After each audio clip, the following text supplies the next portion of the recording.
एक शहर के बिल्कुल बाहर एक बहुत पुरानी हवेली थी। ये हवेली इतनी पुरानी थी कि उसकी दीवारों पर दरारें आ चुकी थीं, खिड़कियों के शीशे टूटे हुए थे और दरवाजे हर वक्त खरखर की आवाज़ करते रहते थे। रात को जब हवा चलती तो लगता जैसे कोई रो रहा हो। शहर के लोग कहते थे, इस हवेली में भूत रहते हैं। इसी वजह से कोई भी उधर नहीं जाता था। उस शहर में अयान नाम का 10 साल का लड़का रहता था। वो बहुत ही क्यूरियस था और हर बात की असल सच्चाई जानना चाहता था। उसके दोस्तों ने एक दिन मजाक में कहा, अयान, अगर तुम इतने बहादुर हो तो आज रात हवेली तक जाकर आ जाओ।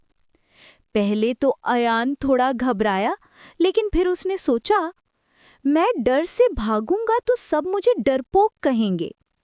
रात आ गई। आसमान पे बादल छाए हुए थे और चांद आधा छुपा हुआ था। अयान धीरे धीरे जंगल के रास्ते से हवेली की तरफ चलने लगा।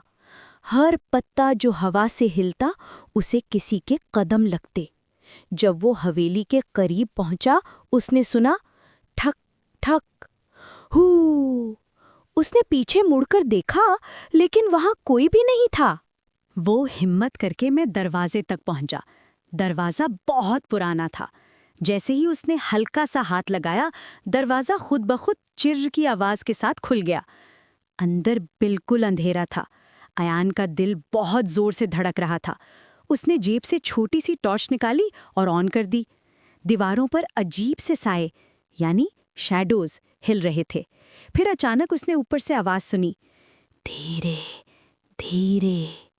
उसकी टांगें कांप गईं, लेकिन वो भागा नहीं। उसने सीढ़ियां चढ़ना शुरू की।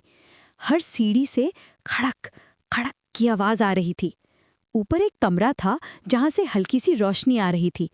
जैसे ही वो कमरे के पास पहुंचा, उसने देखा कि रोशनी असल में टॉर्च लाइट्स की थीं, जो हवा में हिल रही थीं। अचानक सामने से एक बूढ़ा आदमी निकला। अयान चीखने वाला ही था कि उस आदमी ने प्यार से कहा, बेटा डरो मत, मैं यहाँ अकेला रहता हूँ। उसने बताया कि हवा से दरवाजे और खिड़कियाँ हिलती हैं और इसी से लोगों को लगता है कि यहाँ भूत हैं। सुबह अयान ने अपने दोस्तों को सब कुछ सच सच बता दिया। अब सब बच्चे समझ गए कि डर सिर्फ अंधेरे का वहम होता है। मॉरल: हिम्मत और सच्चाई से हर डर छोटा लगने लगता है।